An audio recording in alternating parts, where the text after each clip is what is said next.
जब खोजने लगे और खोजते खोजते उस वन में भ्रमण करने लगे तो भरत जी खाना पीना सब कुछ छोड़ दिए। इतनी आसक्ति हो गई भरत जी की उस मृग के बच्चे के बिना एक क्षण भी रहना अच्छा नहीं लगता था।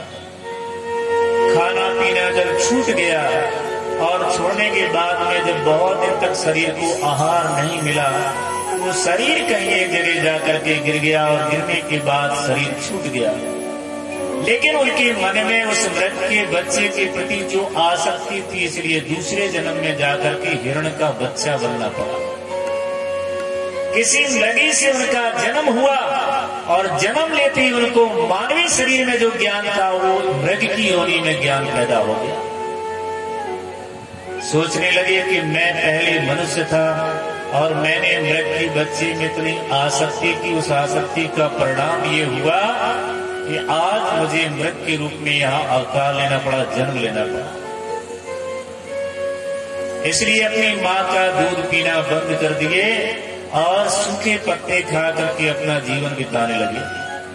ऐसा करते करते धीरे धीरे यहाँ से एमपी में उनका किलिंजर किला जो आपका, यहाँ मृग की योनि के में उनका जन्म हुआ और बाद में यहाँ से चल करके नेपाल पुनः क्षेत्र में जाकर के फिर उस मृग योनि से भरत जी पहुंचे।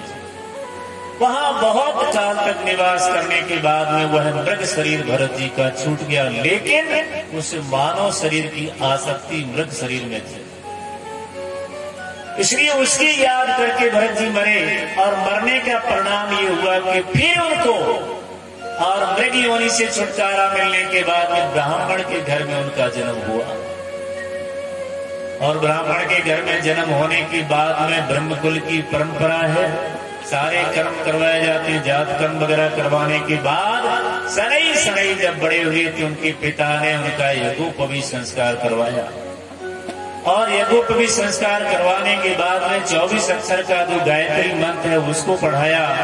लेकिन भरत जी ने वहां भी इनका भरत ही नाम पढ़ा।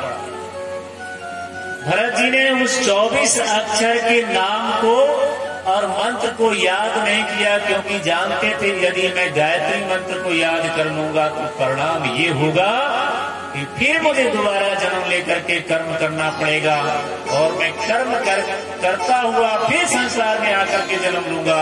इससे अच्छा है कि इस गायत्री मंत्र को हम याद नहीं करेंगे तो उसका जपने